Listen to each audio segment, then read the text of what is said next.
স্বাগত বিরতিহীন রাত ৯টায় বাংলাদেশে, সঙ্গে আছে আমি জাহিদ হোসেন। সবশেষ খবর নিয়ে থাকবো আমি সুমনা সিং। শুরুতেই জানাচ্ছি শিরোনাম। রোববার থেকে সৌদির নতুন ভিসা ইকামার মেয়াদ আরও ২৪ দিন, যাচ্ছে বিশেষ ফ্লাইট।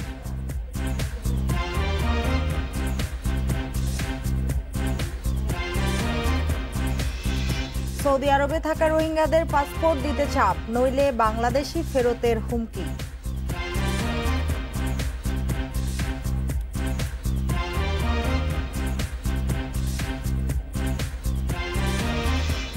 রিজেন্ট কাণ্ডে শাহেদ ও স্বাস্থ্যের পরিচালক সহ ৫ জনের বিরুদ্ধে মামলা, সাবেক ডিজি বাদ।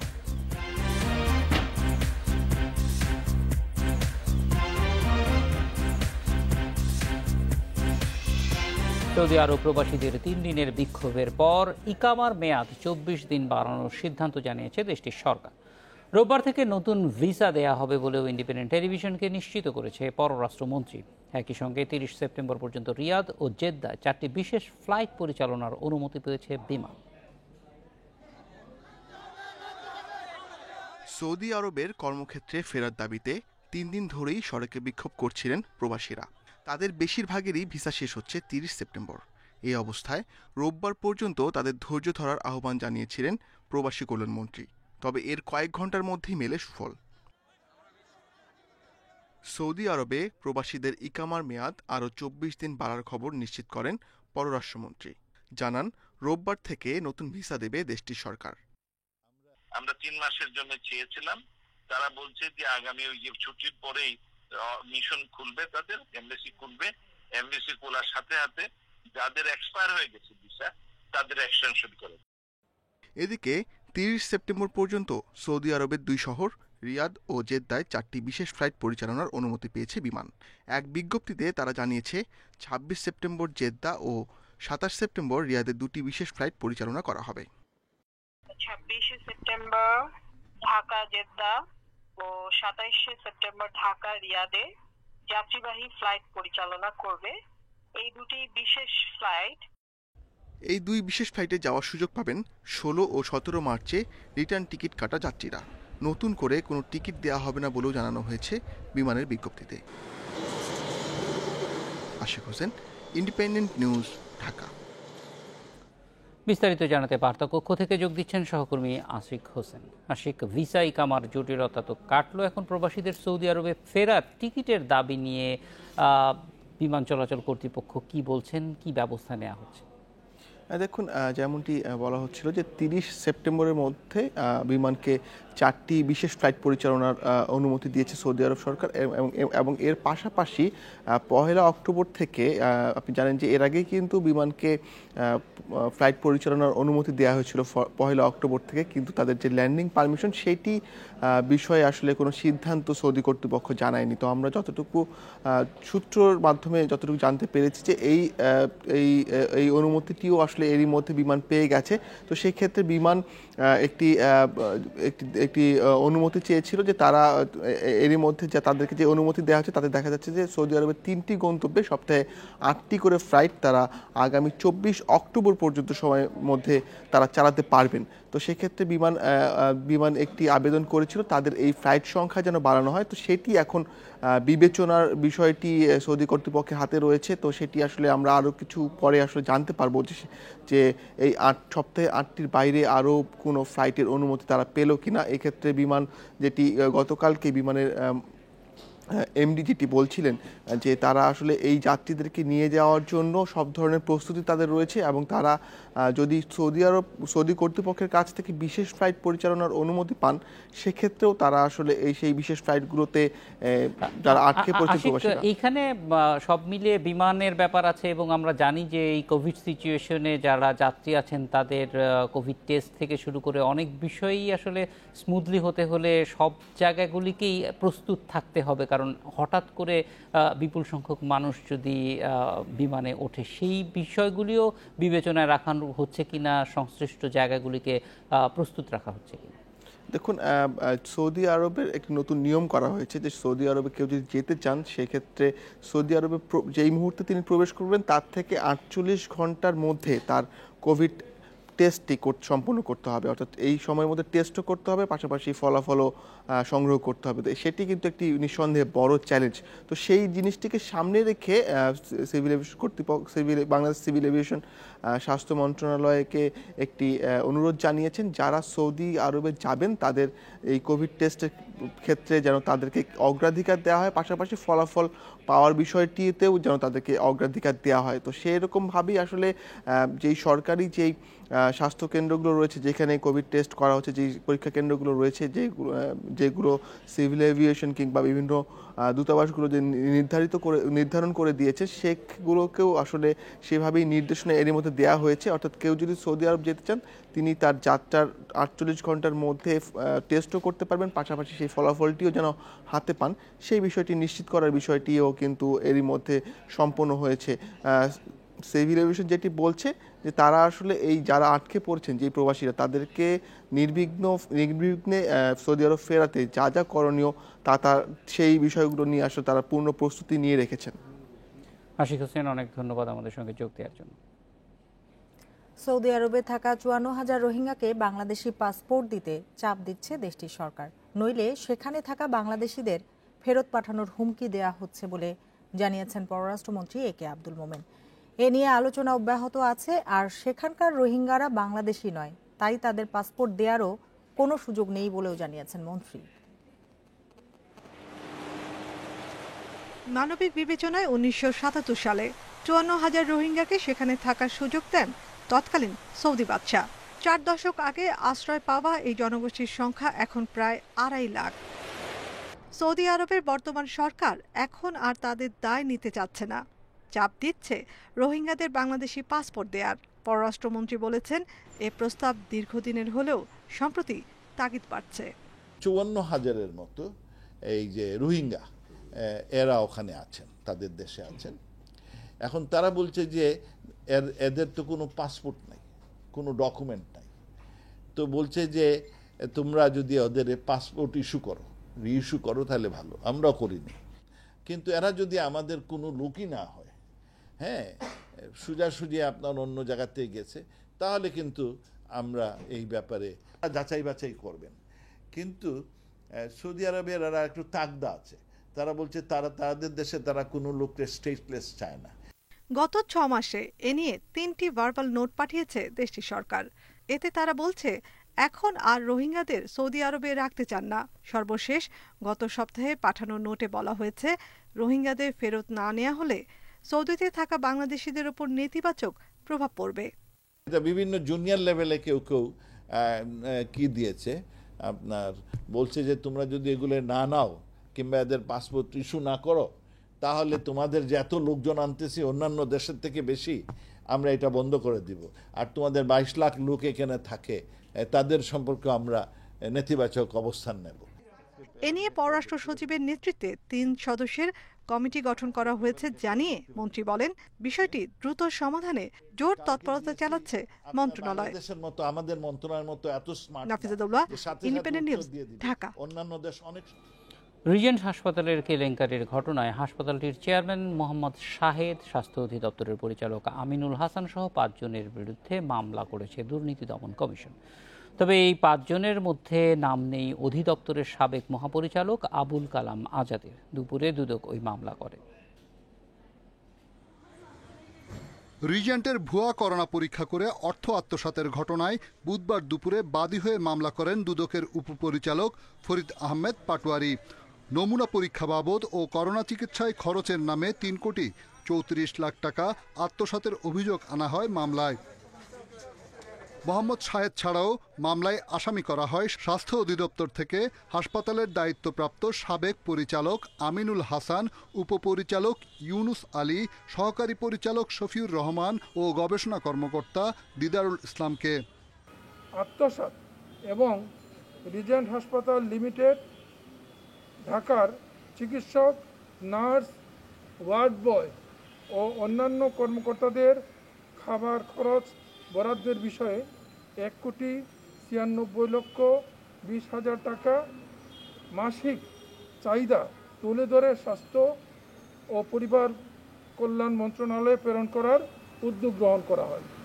তবে স্বাস্থ্য অধিদপ্তরের সাবেক মহাপরিচালক অধ্যাপক ডাক্তার মোহাম্মদ আবুল কালাম আজাদের নাম আসামির তালিকায় নেই।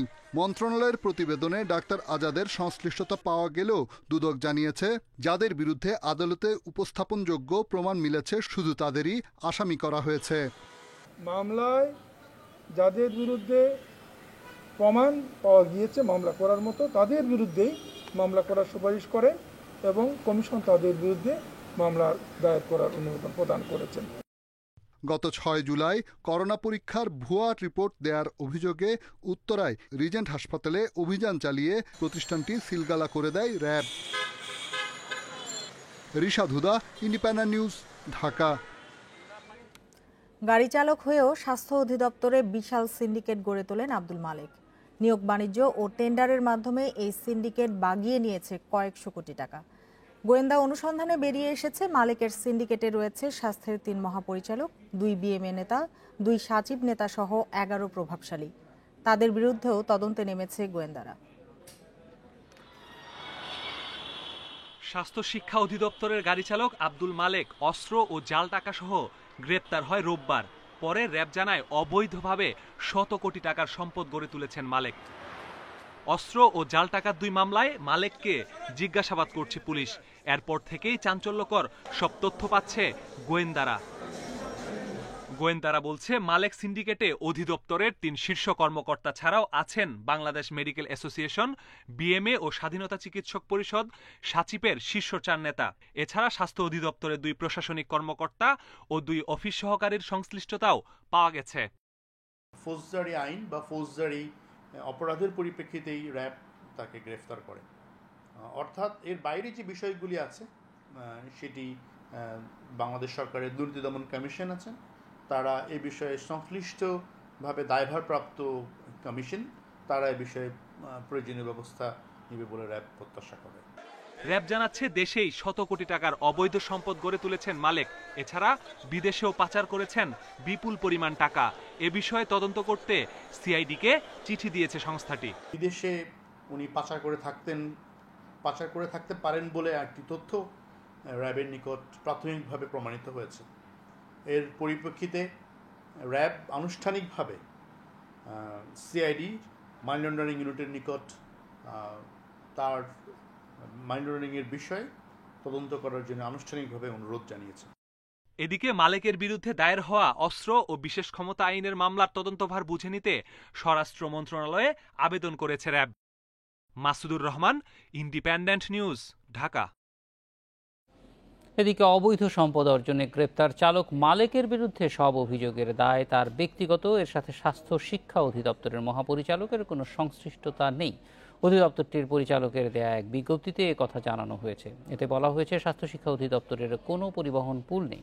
স্বাস্থ্য ও পরিবার কল্যাণ মন্ত্রণালয়ের স্বাস্থ্য কল্যাণ বিভাগের অধীনে গত বছরের 24 নভেম্বর তাদের অধিদপ্তর গঠিত হয়। 31 ডিসেম্বর মহাপরিচালক হিসেবে যোগ করেন AHM এনায়েত হোসেন।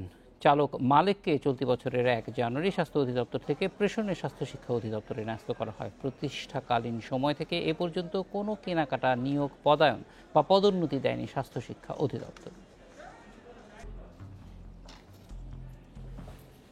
স্বাস্থ্য খাতে যারাই দুর্নীতি করবে তাদের সবাইকে আইনের আওতায় আনা হবে বলে সতর্ক করেছেন স্বাস্থ্যমন্ত্রী জাহিদ মালিক। সকালে ঢাকা মেডিকেলে এক অনুষ্ঠানে কথা বলেন তিনি। এ সময় তিনি আরও বলেন, শীতে বিয়ে, পিকনিক সহ হয় নানা আয়োজন, এতে জনসমাগমও হয় বেশি, তাই করোনা সংক্রমণ বাড়ার আশঙ্কা রয়েছে। করোনা মোকাবিলায় এসব অনুষ্ঠানের আয়োজন থেকে বিরত থাকার আহ্বান জানান তিনি। মন্ত্রী আরও বলেন, জীবন ও জীবিকার তাগিদে মানুষ ঘরের বাইরে বের হচ্ছে। স্বাস্থ্যবিধি মেনে চলায় উদাসীনতাও লক্ষ্য করা যাচ্ছে, আর এজন্যই করোনা সংক্রমণ আবারও বাড়তে শুরু করেছে। দ্বিতীয় দফা করোনা সংক্রমণ ঠেকাতে চিকিৎসক, নার্স সহ স্বাস্থ্য বিভাগ প্রস্তুত রয়েছে বলেও জানান মন্ত্রী। দুর্নীতির বিরুদ্ধে আমাদের সরকারের কঠিন অবস্থান সব ক্ষেত্রে। আমাদের স্বাস্থ্য মন্ত্রণালয় যেখানে দুর্নীতি আছে সেখানেই আমরা ব্যবস্থা নিচ্ছি, এবং আগামীতেও যেখানে দুর্নীতি আমরা খবর পাব, আমরা যা যা আইনানুগ ব্যবস্থা আছে সেটা আমরা গ্রহণ করব। বিনা দোষে কারাভোগ করা পাটকল শ্রমিক জাহ আলমের ক্ষতিপূরণের রায় 29 সেপ্টেম্বর সকালে বিচারপতি FRM নাজমুল হাসান ও বিচারপতি কামরুল কাদেরের হাইকোর্ট বেঞ্চ এই তারিখ নির্ধারণ করে। দুর্নীতি দমন কমিশনের মামলায় বিনা দোষে 3 বছর কারাভোগ করা জাহ আলমের ক্ষতিপূরণের প্রশ্নে রুলের শুনানি শেষে হয় গত 8 মার্চ। সোনালী ব্যাংকের 18 কোটি টাকার জালিয়াতির অভিযোগে ঠাকুরগাঁওয়ের আবু সালেকের বিরুদ্ধে 27টি মামলা করে দুদক। তবে সালেককে না ধরে 2016 সালের ফেব্রুয়ারিতে নরসিংদীর ঘোড়াশালের পাটকল শ্রমিক জাহ আলমকে গ্রেপ্তার করে আইন শৃঙ্খলা বাহিনী। পরে 2019 সালের 30 ফেব্রুয়ারি হাইকোর্টের নির্দেশে কাশিমপুর কারাগার থেকে ছাড়া পান তিনি। তাকে 1 কোটি টাকা ক্ষতিপূরণ দেওয়ার যে বিষয়টি, এটা শুনানি যেহেতু শেষ হয়েছে এবং মহামান্য আদালত জাহ আলমকে ইতিমধ্যেই সম্পূর্ণভাবে নির্দোষ হিসাবে তাকে মামলা থেকে অব্যাহতি দিয়েছে। 29 তারিখ যেহেতু 1 নম্বর আইটেম আছে, যদি কোনোভাবে ব্যত্যয় না ঘটে তাহলে আমরা আশা করি সেদিন একটি রায় পাওয়া যাবে।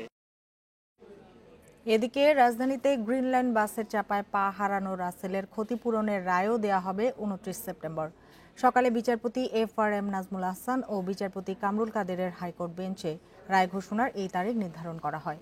গেল বছরের 13 অক্টোবর রাসেল সরকারের ক্ষতিপূরণের 50 লাখ টাকার মধ্যে 40 লাখ টাকার 8টি কিস্তি স্থগিত করে আপিল বিভাগ। ক্ষতিপূরণ প্রশ্নে হাইকোর্টে জারি করা রুল নিষ্পত্তি না হওয়া পর্যন্ত এই স্থগিতাদেশ দেয়া হয়। তবে এর আগে রাসেলকে 2 দফায় 10 লাখ টাকা পরিশোধ করে গ্রিন লাইন কর্তৃপক্ষ। 2018 সালে রাজধানীর যাত্রাবাড়িতে মেয়র হানি ফ্লাইওভারে গ্রিন লাইন পরিবহনের বাস চাপায় রাসেলের বাম পা বিচ্ছিন্ন হয়ে যায়। পরে ওই বাসের চালককে আটক করে পুলিশ। ইনস্টলমেন্টে মহামান্য আদালতের অনুমতি সাপেক্ষে সেটা পরিশোধ করে আসছেন, যদিও সম্পূর্ণ পরিশোধ হয় না এখন পর্যন্ত। সেই অপরিশোধ অংশ এবং ওই যে রুলের যে বাকি 50 লক্ষ টাকা, সেটার উপরই একটি পূর্ণাঙ্গ রায় আসবে। দেশে করোনায় আরও 37 জনের মৃত্যু হয়েছে, এর মধ্যে পুরুষ 24 এবং নারী 13 জন। এ নিয়ে মোট প্রাণহানি হল 5044 জনের। 102টি ল্যাবে 24 ঘন্টায় 14,150 নমুনা পরীক্ষায় করোনা শনাক্ত হয়েছে 1666 জনের। পরীক্ষা বিবেচনায় শনাক্তের হার 11.77%। বুধবার স্বাস্থ্য অধিদপ্তরের বিজ্ঞপ্তিতে জানানো হয়, দেশে মোট করোনা আক্রান্তের সংখ্যা 3,52,287 জন। সুস্থ হয়েছেন আরও 2,163 জন। এ নিয়ে মোট সুস্থ 2,62,953 জন।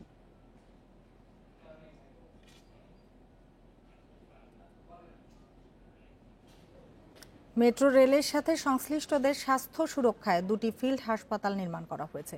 সকালে ভিডিও কনফারেন্সের মাধ্যমে হাসপাতালের উদ্বোধন করেন সড়ক পরিবহন ও সেতুমন্ত্রী ওবায়দুল কাদের।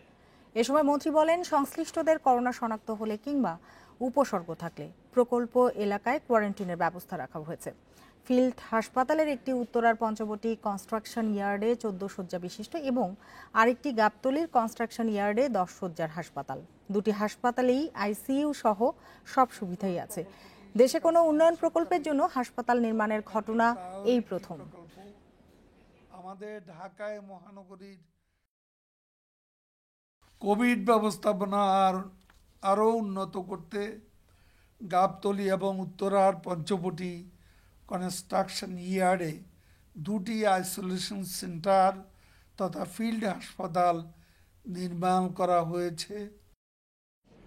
করোনার কারণে মেট্রো রেলের কাজ বিঘ্নিত হলেও আগামী বছরের ডিসেম্বরের মধ্যেই শেষ হবে বলে আত্মবিশ্বাসী প্রকল্পের ব্যবস্থাপনা পরিচালক। তবে কাজের অগ্রগতি বিবেচনায় নির্ধারিত সময়ে কাজ শেষের বিষয়ে সংশয় বিশ্লেষকদের। 8 মার্চ দেশে প্রথম করোনা রোগী শনাক্তের পরই মেট্রো রেলের নির্মাণ কাজ গতি হারায়। এপ্রিল মে মাসে নির্মাণ কাজ অনেকটা বন্ধই ছিল। জুন থেকে কিছুটা গতি বাড়ানোর পাশাপাশি নেওয়া হয় বিদেশি প্রকৌশলীদের ফিরিয়ে আনার উদ্যোগ। উত্তরার দিয়াবাড়ি থেকে মতিঝিল পর্যন্ত 20.1 kilometre MRT-6 mass rapid transit বা মেট্রো রেল নির্মাণ করছে সরকার, যেটি দিয়াবাড়ি থেকে মিরপুর, ফার্মগেট, শাহবাগ, দোয়েল চত্বর হয়ে মতিঝিল যাবে। উত্তরা থেকে আগারগাঁও অংশের কাজ অনেক দূর আগালেও আগারগাঁও থেকে মতিঝিল অংশের কাজ ততটা আগায়নি। তবে কাজের বর্তমান অবস্থায় উদ্বিগ্ন নয় Dhaka mass transit company limited DMTCL। এই প্রকল্প কিন্তু 2024 সালে শেষ হওয়ার কথা ছিল। মাননীয় প্রধানমন্ত্রীর বিশেষ নির্দেশনায় আমরা এটা 21 সালের ডিসেম্বর মাসের ভিতরে শেষ করার জন্য একটা সংশোধিত কর্ম পরিকল্পনা গ্রহণ করি। এই সংশোধিত কর্ম পরিকল্পনা অনুযায়ী আমরা যাতে শেষ করতে পারি সেই জন্যই আমরা নিরলসভাবে কাজ করে যাচ্ছি। তবে ডিএমটিসিএল এর কথায় পূর্ণ আস্থা রাখতে পারছেন না পরিবহন বিশেষজ্ঞরা। এখানে টানা 6 মাস প্রকৃতপক্ষে কোনো কাজ হয়নি, ম্যাটেরিয়ালের যে সাপ্লাই চেন সেটাও কিন্তু নষ্ট হয়ে গিয়েছিল। তো এখানে সিদ্ধান্ত পাওয়ার মতো কনসালটেন্টের উপস্থিতি ছিল না আন্তর্জাতিক পর্যায়ে যারা ছিলেন, পাশাপাশি কাজও হয়নি, এখনও কিন্তু কাজ আরম্ভ হয়নি। তো সেই হিসাবে আমি মনে করি এটা লক্ষ্যমাত্রা যেটা নির্ধারণ করা হয়েছে সেই লক্ষ্যমাত্রার মধ্যে সম্পন্ন করা সম্ভব না। ফার্স্ট ট্র্যাক প্রকল্পগুলোর কাজে গতি আনতে 25শে জুন প্রধানমন্ত্রী কার্যালয়ের নির্দেশনার পর গতি বেড়েছে মেট্রো রেলের নির্মাণ কাজে। প্রায় 22,000 কোটি টাকার এই প্রকল্পটি ব্যবহার উপযোগী হতে সময় আছে আর মাত্র 15 মাস। শাহাদাত স্বপন, ইন্ডিপেন্ডেন্ট নিউজ, ঢাকা।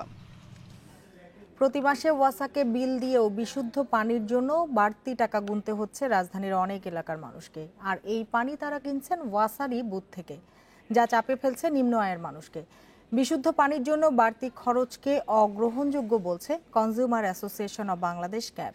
তবে ঢাকা ওয়াসা বলছে পানি ফোটাতে চায় না বলেই মানুষ বুথ থেকে পানি কিনছে।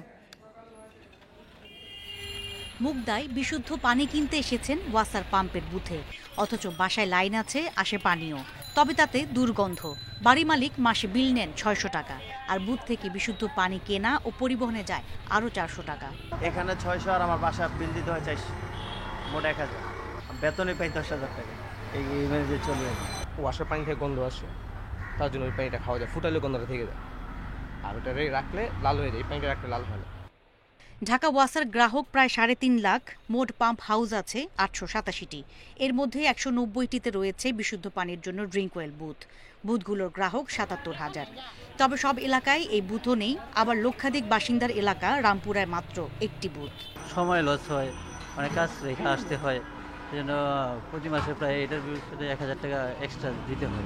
এই কারণে যদি এরকম পানি এরকম পাম্পের মতো নিরাপত্তা হইতো, তো এখানটা আও করে না। ভোক্তা অধিকার সংগঠন ক্যাব বলছে বিশুদ্ধ পানির জন্য মানুষের বাড়তি খরচ গ্রহণযোগ্য নয়। একদিকে লাইনের পানির জন্য মূল্য পরিশোধ করতে হয়, আবার অন্যদিকে পানি ক্রয় করে মানুষকে তার প্রয়োজন মেটাতে। এই যে দরিদ্র মানুষদের জন্য এটা অনেকটা মরার উপরে খাড়া ঘা। তবে ওয়াসার ব্যবস্থাপনা পরিচালক বলছেন যারা পানি ফুটিয়ে নিতে চান না তারাই বুথ থেকে পানি কিনছেন। ফুটিয়ে নিলে ওয়াসার লাইনের পানিও পান করা যাবে। আমাদের কাছে যেই পানি পাচ্ছেন সেই পানি তো আপনি খেতে পারেন, ফুটিয়ে নিতে খেতে হবে 10 মিনিট।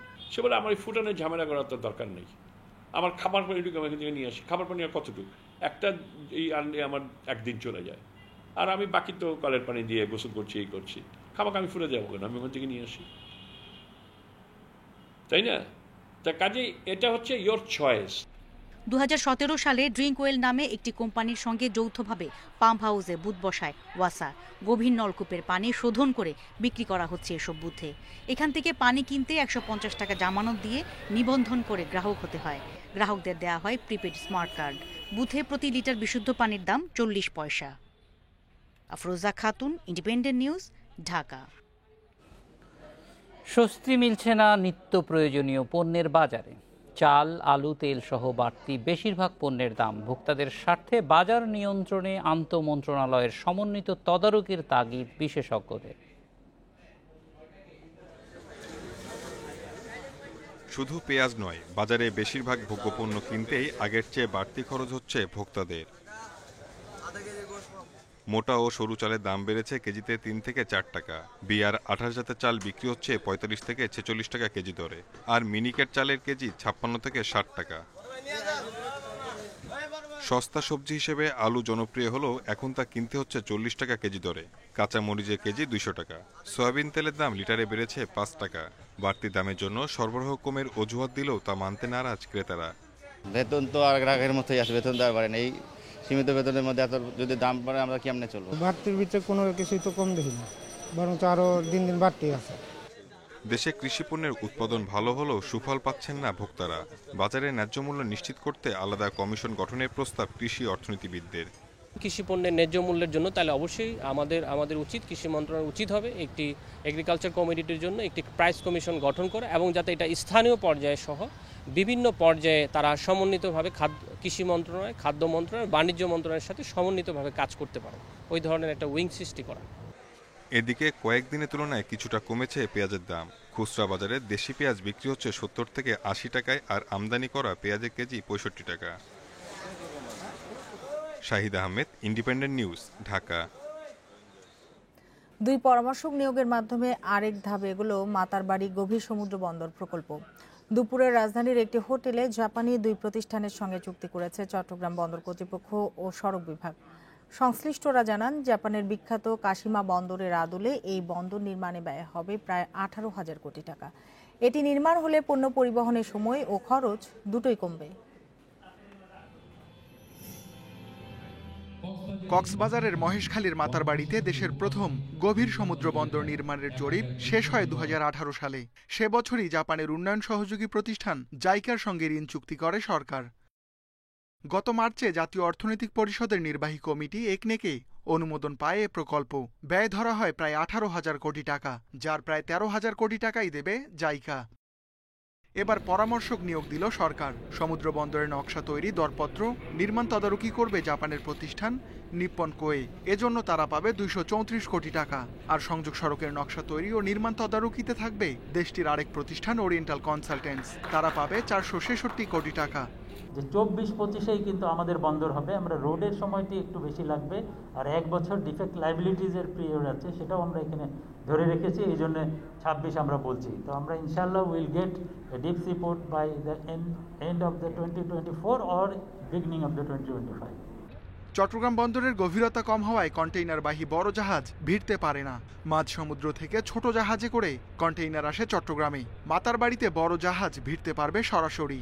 প্রকল্প বাস্তবায়নের জন্য কারিগরি সহায়তা ও পূর্ত কাজের জন্য গণপ্রজাতন্ত্রী বাংলাদেশ সরকার ও জাইকার মধ্যে 2টো চুক্তি স্বাক্ষরিত হয়। আর এই প্রকল্প বাস্তবায়নের মধ্য দিয়ে বন্ধুপ্রতিম জাপানের সাথে আমাদের ইতিবাচক পর্যায়ে শুধু উন্নীত হবে না, জাপান যে আমাদের অকৃত্রিম বন্ধু সেটা আবার নতুনভাবে প্রতিষ্ঠিত হয়েছে। সংশ্লিষ্টরা জানান, বন্দরের জমি অধিগ্রহণ শেষ পর্যায়ে। এদিকে আরেকটি প্রকল্পের আওতায় 14.5 কিলোমিটার চ্যানেলের কাজ শেষ হয়েছে। তাই নির্ধারিত সময়ে প্রকল্প শেষ হওয়ার ব্যাপারে আশাবাদী তারা। বঙ্গোপসাগর, আমাদের প্রিয় বঙ্গোপসাগর, তার উপরে আমাদের অধিকার আরো শক্তিশালী হবে। অধিকার কোনো সামরিক অর্থে নয়, বন্ধুত্বের অর্থে, ব্যবসা বাণিজ্যের অর্থে, উন্নয়নের অর্থে। প্রকল্পের আওতায় বন্দর নির্মাণ সংশ্লিষ্ট কাজ বাস্তবায়ন করছে চট্টগ্রাম বন্দর কর্তৃপক্ষ, আর সংযোগ সড়কের কাজ বাস্তবায়ন করছে সড়ক বিভাগ। প্রকল্পের কাজ শেষ হবে 2026 সালে। Ruhul Amin, independent News, Dhaka. এবার খেলার খবর। শুরুতে জানাবো শিরোনাম। এলসির আনুষ্ঠানিক বার্তার অপেক্ষা।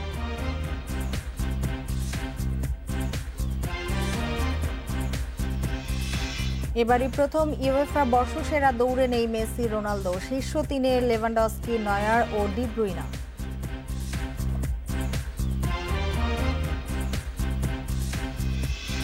সফরে স্বাস্থ্য সুরক্ষা সংক্রান্ত নির্দেশিকা পাঠিয়েছে শ্রীলঙ্কা ক্রিকেট বোর্ড।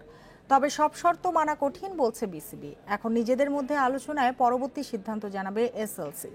সে অনুযায়ী নির্ধারিত 27 সেপ্টেম্বর বাংলাদেশ দলের লঙ্কা সফরে যাওয়ার সম্ভাবনা নেই। শর্ত পুনর্বিবেচনায় বিসিবিও কিছুটা ছাড় দেওয়ার কথা ভাবছে। দ্বীপদেশে রঙিন আভা। করোনা পরিস্থিতি নিয়ন্ত্রণে রেখে দৃষ্টান্ত স্থাপন করেছে শ্রীলঙ্কা। কোয়ারেন্টিন ইস্যুতে কড়াকড়ি বিধিনিষেধে কোনো ছাড় নেই। লঙ্কান স্বাস্থ্য মন্ত্রণালয়, কোভিড টাস্কফোর্স এক হয়ে কাজ করছে অবিরাম। কঠিন সব শর্ত কোনোভাবে নড়চড়ের সুযোগ নেই। সেই কারণে ঝুলে গেছে লঙ্কা বাংলা সিরিজের ভাগ্য। বিসিবি কোয়ারেন্টিন আইন শিথিলের দাবিতে সোচ্চার। এসএলসিও স্বাস্থ্য মন্ত্রণালয় টাস্কফোর্সের সঙ্গে একাধিক বৈঠক করেছে, যদিও এত দৌড়ঝাঁপের পরও মেলেনি ইতিবাচক সাড়া। সবশেষ খবর, স্বাস্থ্য সুরক্ষা সংক্রান্ত নির্দেশিকা পাঠিয়েছে এসএলসি, যাতে কিছু শর্তে আপত্তি জানিয়েছে বিসিবি। এখন সেসব পুনর্বিবেচনার পর আনুষ্ঠানিক সিদ্ধান্তের অপেক্ষা। তাদের যে কোভিড টাস্কফোর্স আছে বা অন্যান্য যে অথরিটি আছে তাদের সাথে কথা বলে তাদের যে হেলথ গাইডলাইন সেই হেলথ গাইডলাইনে কতটুকু শিথিল করা যায় সেই বিষয়টা নিয়ে তারা কাজ করছেন। যদিও আমাদের প্রিপারেশন সব কিছু 27 তারিখে ধরেই আমরা এগোচ্ছি, তবে এই মুহূর্তে বিষয়টা একটু চ্যালেঞ্জিং হবে 27 তারিখে ট্রাভেল করা, ভিসা এবং অন্যান্য জটিলতা তো রয়েছেই। সেক্ষেত্রে যদি কোনো অ্যাডজাস্টমেন্টের দরকার হয় আমরা করে নেব। সফর নিশ্চিত না হলেও ঠিক মতোই চলবে টাইগারদের প্রস্তুতি ক্যাম্প। চূড়ান্ত সিদ্ধান্ত জানার পর পরিকল্পনা গুছিয়ে নেবে টিম ম্যানেজমেন্ট। সিরিজে ম্যাচের সংখ্যা কমবে কিনা তা নিয়েও কথা হচ্ছে দুই বোর্ডের মধ্যে। এই মুহূর্তে বলা ঠিক হবে না, তবে অ্যাডজাস্টমেন্ট পুরো বিষয়টাই ডিপেন্ড করবে, যেহেতু এসএলসি এটার হোস্ট, তাদের সাথে আলোচনা করে এবং সেক্ষেত্রে তাদের একটা ডোমেস্টিক কম্পিটিশন আছে, সব কিছু বিবেচনায় রেখেই সিদ্ধান্তটা নিতে হবে। যদি আমরা এই সিরিজ নিয়ে কন্টিনিউ না করি সেক্ষেত্রে আমাদের অন্য প্ল্যান আছে, তো সেক্ষেত্রে প্লেয়ারদের অনুশীলনটা আমরা কন্টিনিউ করব। লঙ্কা সিরিজের অনিশ্চয়তার মাঝেও ঘরোয়া ক্রিকেট নিয়ে ইতিবাচক বিসিবি। সিরিজ নিয়ে যে সিদ্ধান্ত আসুক, অক্টোবর-নভেম্বরে মাঠে ক্রিকেট ফেরাতে চায় board. Saiful Majumdar, independent news. Sri Lanka সফরের সূচি এখনও চূড়ান্ত হয়নি। অনিশ্চয়তা সত্ত্বেও নিজের কাজ ঠিকঠাক এগিয়ে নিতে চান মোহাম্মদ সাইফুদ্দিন। টেস্ট অভিষেকের রোমাঞ্চ নিয়েই প্রস্তুত হচ্ছেন। বিরতির পর প্রত্যাবর্তনের ছন্দে ফেরার প্রত্যয় টাইগার তারকার। এদিকে মঙ্গলবার 27 ক্রিকেটারের করোনা পরীক্ষায় পজিটিভ হয়েছে আবু জায়েদ রাহি। এই পেসারকে আইসোলেশনে রেখে গাইডলাইন অনুযায়ী চিকিৎসা দেওয়া হবে বলছেন বিসিবি। সংক্ষিপ্ত সংস্করণে দাবি মিটিয়েছেন যথার্থ, কিন্তু টেস্টের চাহিদা যে ভিন্ন। করোনা বিরতি সুযোগ করে দিয়েছে সেই চাহিদাপত্র নিয়ে ভেবে দেখা। পুরনো চোট সমস্যা, প্রথম শ্রেণীর ক্রিকেটে অভিজ্ঞতার ঘাটতি, পেশাদারি ক্রিকেটের দীর্ঘ বিরতি, সামনে একাধিক প্রশ্ন। সাদা পোশাকের ক্রিকেটের জন্য ঠিক কতটা প্রস্তুত মোহাম্মদ সাইফুদ্দিন? সীমাবদ্ধতা সত্ত্বেও ইতিবাচক মনোভাব টাইগার অলরাউন্ডারের। ব্যাটে বলে ব্যবধান গড়ে দেবার যে মৌলিক সামর্থ্য, তাতে আস্থা রাখতে চান নির্বাচকেরা। সেই বার্তা পরিষ্কার। সমস্যা একটাই, পুরো ছন্দ ফিরে পাবার লড়াইয়ে সময় পাচ্ছেন অল্প। সবসময় আমার একটা চিন্তা থাকে আমার ইনজুরিটা নিয়ে, যেহেতু আমার মেজর একটা ইনজুরি আছে, ব্যাক পেন। আমি প্রায় 6-7 মাস মাঠের বাইরে ছিলাম। এরপর ফিট হয়ে এসে আবার 1-2 ম্যাচ খেলার পর আবার করোনার কারণে 6 মাস পিছিয়ে গেলাম। প্রায় 1 বছরের মতো আমি মাঠের বাইরে। ক্ষণে ক্ষণে পাল্টাচ্ছে লঙ্কা সফরের গতি প্রকৃতি। টাস্ক ফোর্সের অনড় অবস্থানে খুলছে না জট। বন্ধ চাকা ফের চালু করতে গিয়ে গলদঘর্ম দুই বোর্ড। অনিশ্চয়তার মাঝে কঠিন চ্যালেঞ্জ, ম্যাচ ফিটনেস ফিরে পাবা। ডেডলাইনটা আগেই জানা, বলতে গেলে প্রায় ছক এঁকে মাপঝোঁক করে টার্গেট ঠিক করে দিয়েছে কোচিং স্টাফ। ফিটনেস নিয়ে ব্যস্ততার পাশাপাশি ব্যক্তিগত উন্নয়নের কথা ভুলছেন না মোহাম্মদ সাইফুদ্দিন। মানসিকভাবে অনেক স্ট্রং আমি মনে করি, কারণ অনেক সময় অনেক কিছু কাজ করতে মন চাইতো না, তারপর নিজেকে পুশ করেছি, বুস্ট আপ করেছি, পারতেছি না তারপরে করতেছি। তো এসব নিজের জিনিসগুলো যখন করছি তখন মনে হচ্ছে না আমার আরও ইমপ্রুভ হয়েছে বা আরও ইমপ্রুভ করতে হবে। দলগত অনুশীলনের চতুর্থ দিন পূরণ হয়নি পুরো স্কোয়াডকে একসাথে পাবার আশা। কোভিড-19 পজিটিভ হওয়া আবু জায়েদ রাহিকে রাখা হয়েছে আইসোলেশনে। ছিলেন না এবাদত হোসেন আর লিটন দাসও। সুরক্ষা বলয়ের ভেতরে ছুটছেন ক্রিকেটাররা। ফিটনেসের প্রাথমিক লক্ষ্য পূরণ হলেও আদৌ কি তারা পৌঁছাবেন কোথাও? শেষমেশ কি সম্ভব হবে লঙ্কা যাত্রা? জহিরুল ইসলাম, ইন্ডিপেন্ডেন্ট নিউজ, ঢাকা। নির্বাচনী আচরণবিধি ভঙ্গের অভিযোগ আছে, তবে মৌখিক সতর্কতায় পার পেয়েছে বাফুফের বর্তমান কমিটি। এ কারণে নির্বাচন কমিশনের ভূমিকা নিয়ে প্রশ্ন তুলেছেন সভাপতি প্রার্থী শফিকুল ইসলাম মানিক। 5 তারকা হোটেলে দাওয়াত দিয়ে ডেলিগেটদের মন জয় করা যাবে না, মন্তব্য মানিকের। অন্যদিকে ভোটের আগে ক্লাবগুলোর সঙ্গে সম্পর্ক উন্নয়নে ব্যস্ত সালাউদ্দিন মুর্শেদির সম্মিলিত পরিষদ দিচ্ছে নানা প্রতিশ্রুতি। বাফুফে প্রাঙ্গণে নির্বাচনী প্রচারণায় আছে নিষেধাজ্ঞা। বর্তমান কমিটি তা ভঙ্গ করেছে, তাতে প্রশ্নবিদ্ধ সালাউদ্দিন মুর্শিদির সম্মিলিত পরিষদ। সম্মানিত ডেলিগেট যারা আছেন, ক্লাব, জেলা এবং বিভাগ, অবশ্যই তারা আপনাকে ভালোবাসা, আপনাদের তাদের ম্যান্ডেট দিয়ে আপনাদেরকে নির্বাচিত করবেন। নির্বাচন কমিশন বিষয়টি আমলে এনেছে, মৌখিকভাবে সতর্ক করা হয়েছে। এরপরই আচরণবিধি মানতে দেয়া হয়েছে কঠোর নির্দেশনা। নির্বাচনের আগে ক্লাবগুলোর সাথে সম্পর্ক উন্নয়নের চেষ্টা সালাউদ্দিনের। মঙ্গলবার বসেছিলেন পেশাদার লীগের ক্লাবগুলোর সাথে। পরদিন বৈঠক করেছেন প্রথম, দ্বিতীয়, তৃতীয় এবং পাইওনিয়ার লীগের ক্লাব প্রতিনিধিদের নিয়ে, যেখানে নানা প্রতিশ্রুতি আর পরিকল্পনার কথা তুলে ধরেছেন প্রার্থীরা। এই পজিশনে থেকে আমি যে 5টি লিগ হয়েছে সেই ব্যাপারে আমি কিন্তু আই এম নট হ্যাপি, এবং এইটার দায়িত্ব অবশ্যই আমার ঘাড়েও আসবে, যেটা আমরা করতে পারিনি। আমি যে দায়িত্বে ছিলাম সেটা করেছি, কিন্তু যেটা আমরা করতে পারিনি সেটি অবশ্যই সেটি অকপটে আপনাদের কাছে স্বীকার করছি। ভবিষ্যতে এটি নিয়মিত হবে এবং নিয়মিত চলবে, সেটাই আমাদের প্রতিশ্রুতি। ভোটারদের মন জয় করতে ব্যস্ত সালাউদ্দিনের প্যানেল। বিপরীতে সভাপতি প্রার্থী শফিকুল ইসলাম মানিক অনেকটাই প্রচারণার বাইরে। প্রেসিডেন্ট পদপ্রার্থী যিনি আছেন তার চেয়ে আমি এগিয়ে আছি এই দিক থেকে, আমার কন্ট্যাক্টের দিক থেকে। যাদের সাথেই কথা বলেছি তারা বলছে, তারা তো আশ্বাস দিচ্ছে তাদের চাকচিক্য শুধু, তাদের শুধু চাকচিক্য, কাজের বেলা কোনো কিছুতেই নাই। নির্বাচন কমিশনারের আরও শক্ত হওয়া উচিত, এবং উনি যদি, কারণ একটা নির্বাচনকে সুষ্ঠু করবেই নির্বাচন কমিশন। তবে নির্বাচনী লড়াইয়ের জন্য সাহস রাখছেন, আবারও বর্তমান কমিটির নানা কর্মকাণ্ডের তীব্র সমালোচনা করেছেন। আগামী সপ্তাহে নির্বাচনী ইশতেহার ঘোষণা করবেন শফিকুল ইসলাম মানিক। Kamrul Hasnat, Independent News, Dhaka. ইউএফার বর্ষসেরা ফুটবলারের সংক্ষিপ্ত তালিকায় লেভানডস্কির সঙ্গী নয়ার ও ডি ব্রুইনা। সেরা 3-এ জায়গা পাননি মেসি, রোনালদো। গত 10 বছরে প্রথমবার সেরা লড়াইয়ে নেই দুই মহাতারকা। ফুটবলারদের মতো সেরা কোচের দৌড়েও জার্মানদের দাপট। তালিকায় আছেন 3 জার্মান কোচ, ফ্লিক, ক্লপ ও নাগেলসম্যান। আগামী 1 অক্টোবর ঘোষণা করা হবে বিজয়ীদের নাম। খেলার খবরে এই ছিল আমার কাছে। এবার অন্যান্য প্রসঙ্গ।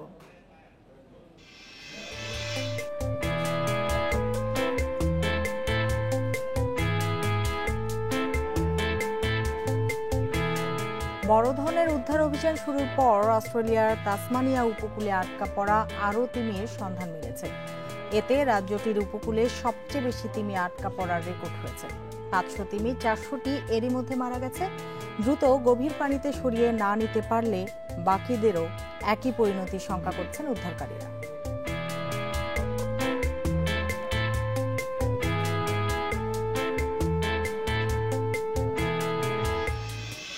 এ নিয়ে প্রতিবেদন থাকছে সংবাদের শেষ অংশে। পাবনা 4 আসনের উপনির্বাচন সুষ্ঠুভাবে সম্পন্ন করতে সব ধরনের প্রস্তুতি নেওয়া হয়েছে বলে জানিয়েছেন প্রধান নির্বাচন কমিশনার KM নুরুল হুদা। সকালে পাবনায় নির্বাচন বিষয়ক এক সভায় তিনি একথা বলেন। তিনি বলেন, এখনো কোনো প্রার্থী, প্রশাসন বা কারো বিরুদ্ধে কোনো পক্ষপাতিত্ব বা অনিয়মের অভিযোগ আনেনি। সংসদ সদস্য, সরকারের সাথে সরাসরি সম্পৃক্ত কেউ কোনো প্রার্থীর পক্ষে অবস্থান নিয়ে সভা সমাবেশ করেছে বলেও লিখিত অভিযোগ পাওয়া যায়নি। নির্বাচন কমিশন কোনো পক্ষ নয়। জেলা প্রশাসন, আইন শৃঙ্খলা বাহিনী সহ সবার সহযোগিতায় সুষ্ঠু ও নিরপেক্ষ নির্বাচন উপহার দেবে বলে আশাবাদ ব্যক্ত করেন সিইসি। 26শে সেপ্টেম্বর হবে পাবনা 4 আসনের উপনির্বাচনের ভোট। সব ধরনের ব্যবস্থাপনা প্রস্তুতি আমরা গ্রহণ করেছি, এর মধ্যে কিন্তু বাকি নেই। 3টা দল এখানে নির্বাচন অংশগ্রহণ করেছে, তারা সরকারের পরিচালনা করেছে এর আগে, সুতরাং তাদের দায়িত্ব সম্পন্ন আচরণ তারা করবেন সেই আশাই আমরা করি। নিজেদের মধ্যে যদি তারা নিজেদের মধ্যে ঝগড়াঝাটি করে বা কোনো রকমের অশান্তি সৃষ্টি করে, এটা না করার জন্য আমি আপনাদের মাধ্যমে তাদের প্রতি অনুরোধ করব। ঢাকা বিশ্ববিদ্যালয়ের শিক্ষার্থী ধর্ষণ মামলার আসামি মজনুর বিরুদ্ধে এক শিক্ষক ও ভুক্তভোগীর 2 বান্ধবী সাক্ষ্য দিয়েছেন।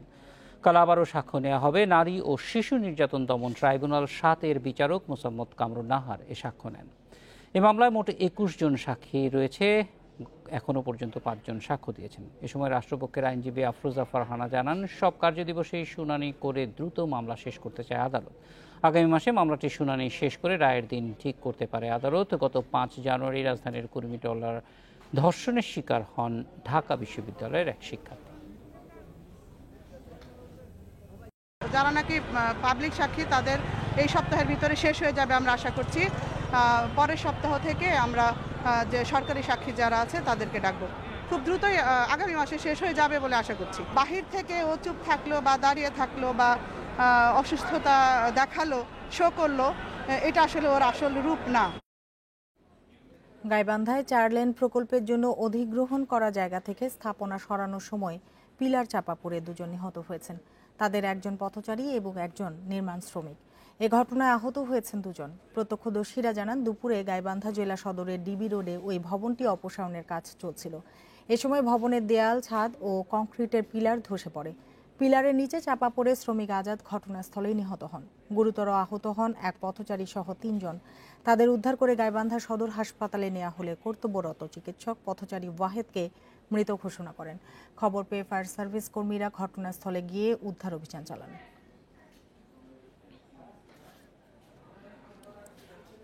পুঁজিবাজারে তালিকাভুক্ত হতে প্রাথমিক গণপ্রস্তাব আইপিওর অনুমোদন পেয়েছে বহুজাতিক মোবাইল ফোন অপারেটর রবি আজিয়াটা।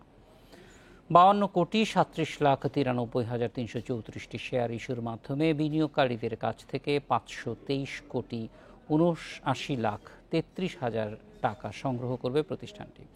বুধবার বাংলাদেশ সিকিউরিটিজ অ্যান্ড এক্সচেঞ্জ কমিশনের 741তম সভায় এই অনুমোদন দেয়া হয়। এক সংবাদ বিজ্ঞপ্তিতে এ তথ্য জানায় বিএসইসি। 10 টাকা অভিহিত মূল্যের 52,37,93,334টি শেয়ার ইস্যুর মাধ্যমে বাজার থেকে টাকা সংগ্রহ করবে রবি আজিয়াটা 68% বেশি শেয়ারের মালিক মালয়েশিয়ার রবি আজিয়াটা গ্রুপ। এছাড়া বিএসইসির সভায় ক্রিস্টাল ইন্স্যুরেন্সের আইপিওর অনুমোদন দেওয়া হয়েছে। আমাদের আইপিওর অনুমতি দেওয়ায় আমরা বিএসইসির কাছে কৃতজ্ঞ। আমরা আশা করছি যে আমাদের এই আইপিওর মাধ্যমে আমরা বাজারে যে একটা সবচেয়ে বড় আইপিও নিয়ে আসছি, এটা মার্কেটে একটা গুরুত্বপূর্ণ ভূমিকা রাখবে। আমরা এর সাথে সাথে এটাও আশা করছি বিনিয়োগকারীদের স্বার্থেই সরকার আমাদের মিনিমাম ট্যাক্স এবং কর্পোরেট ট্যাক্সের বিষয়টি বিবেচনা করবে।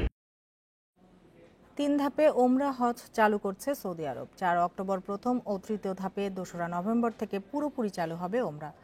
দেশটির হজ ও ওমরা বিষয়ক মন্ত্রণালয় জানিয়েছে, প্রথম ধাপে শুধু সৌদি নাগরিক ও দেশটিতে থাকা বিদেশিরা, আর পরের ধাপগুলোতে অংশ নেবেন অন্যান্য দেশের নাগরিকেরা।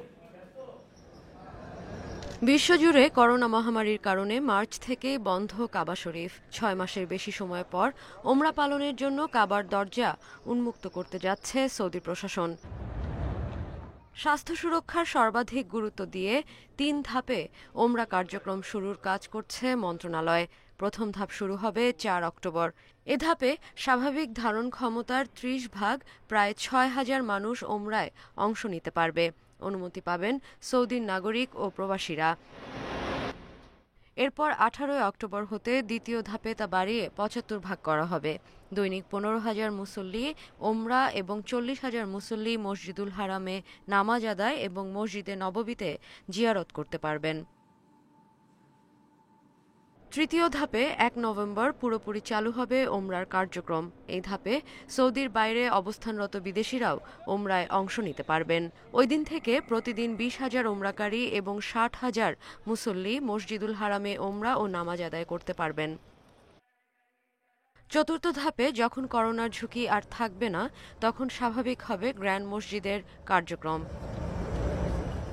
হজ ও ওমরা বিষয়ক উপমন্ত্রী বলেন, প্রাতিষ্ঠানিক পরিবর্তন, ওমরা কার্যক্রম পরিচালনা ও ওমরায় অংশগ্রহণকারীদের অভিজ্ঞতা সম্পর্কে জানতে একটি ফোরাম গঠন করা হয়েছে। এছাড়া পরিবর্তিত পরিস্থিতিতে ওমরা যাত্রীদের মানসম্মত সেবা নিশ্চিত করতে কাজ করছে দেশটি। Sadia Afrin, independent news. Corona নিয়ে এবার জাতিসংঘে বিবাদে জড়ালো চীন ও যুক্তরাষ্ট্র। ভাইরাস সংক্রমণে বিশ্বজুড়ে প্রাণহানি ও ক্ষয়ক্ষতির জন্য সাধারণ পরিষদে আবারও চীনকে দায়ী করেন প্রেসিডেন্ট ডোনাল্ড ট্রাম্প। সেখানেই এর কড়া জবাব দেন চীন। প্রেসিডেন্ট শি জিনপিং বলেন, কোনো দেশের সঙ্গে স্নায়ুযুদ্ধে জড়ানোর ইচ্ছে তাদের নেই। বিশ্বের 2 ক্ষমতাধর দেশ যুক্তরাষ্ট্র ও চীনের মধ্যে দীর্ঘদিন ধরে বাণিজ্য বিরোধ সহ নানা ইস্যুতে টানাপোড়েন চলছে। এর মধ্যেই এবার জাতিসংঘের 75তম সাধারণ অধিবেশনে করোনা মহামারী ইস্যুতে 2 দেশের মধ্যে চলমান উত্তেজনা আবারও প্রকাশ্যে এলো। মঙ্গলবার জাতিসংঘ সাধারণ পরিষদের অধিবেশনে দেয়া ভাষণে বিশ্বব্যাপী করোনা ভাইরাস ছড়িয়ে পড়ার জন্য চীনকে দোষারোপ করেন মার্কিন প্রেসিডেন্ট ডোনাল্ড ট্রাম্প। বলেন, করোনা নিয়ন্ত্রণের ব্যর্থতার দায়ে চীনকে জবাবদিহির আওতায় আনা উচিত ছিল জাতিসংঘের। চীনে উৎপত্তি হওয়া এই ভাইরাসের কারণে 188টি দেশে প্রাণহানি ঘটেছে। সংক্রমণের শুরুতে অভ্যন্তরীণ যাতায়াত বন্ধ করলেও আন্তর্জাতিক ফ্লাইট চালু রাখে দেশটি। আর এ কারণেই পুরো বিশ্বে সংক্রমণ ছড়িয়েছে। অথচ মানুষ থেকে মানুষে সংক্রমণের প্রমাণ মেলেনি বলে দাবি করেছিল চীন ও বিশ্ব স্বাস্থ্য সংস্থা। এর জবাবে চীনের প্রেসিডেন্ট শি জিনপিং বলেন, পরস্পর দোষারোপ নয়, করোনা থেকে সাধারণ মানুষের জীবন বাঁচানোকেই সর্বোচ্চ গুরুত্ব দিতে হবে। জিনপিং বলেন, কোনো দেশের সঙ্গে স্নায়ুযুদ্ধে জড়ানোর ইচ্ছা তার দেশের নেই। করোনা সংক্রমণ প্রতিরোধে আমাদের সবাইকে ঐক্যবদ্ধভাবে কাজ করতে হবে। আমরা সংলাপ ও আলোচনার মাধ্যমে অন্যদের সঙ্গে মতবিরোধ ও পারস্পরিক দ্বন্দ্ব সমাধানের চেষ্টা অব্যাহত রাখব। কাউকে হারিয়ে জেতার খেলায় জড়ানোর ইচ্ছা আমাদের নেই। এর আগেও বেশ কয়েকবার বিশ্বজুড়ে করোনা ছড়ানোর জন্য বেইজিং এর দিকে আঙুল তোলেন ট্রাম্প। তার মতে, চীন চাইলে এই ভাইরাস ছড়িয়ে পড়া ঠেকাতে পারত। তবে এসব বক্তব্যকে বরাবরই ভিত্তিহীন বলে দাবি করে আসছে Beijing. Sadia Fren, Independent News. অস্ট্রেলিয়ার তাসমানিয়া উপকূলে আটকা পড়া 500 তিমির 400টিরই মৃত্যু হয়েছে। বাকিগুলোর অবস্থাও সংকটাপন্ন বলে জানিয়েছে দেশটির কর্তৃপক্ষ। এটি অস্ট্রেলিয়ার উপকূলে সবচেয়ে বেশি তিমি মৃত্যুর ঘটনা। ধারণা করা হয় মাছ শিকারে প্রলুব্ধ হয়ে উপকূলে আসে তিমি, এক পর্যায়ে আটকা পড়ে বালুতটে। আর পাইলট তিমি দলবদ্ধভাবে চলাফেরা করায় আটকে পড়লে দেখা দেয় বড় সংকট। তাসমানিয়ার ম্যাককুরি হেডস উপকূলে সোমবার সন্ধান মিলে 270টি তিমির। 24 ঘন্টার ব্যবধানে প্রায় 10 কিলোমিটার দূরে আটকা পড়ে আর 200-র বেশি। মঙ্গলবার থেকে এসব তিমিকে গভীর সমুদ্রে ফেরত পাঠানোর চেষ্টা করছেন উদ্ধারকর্মীরা।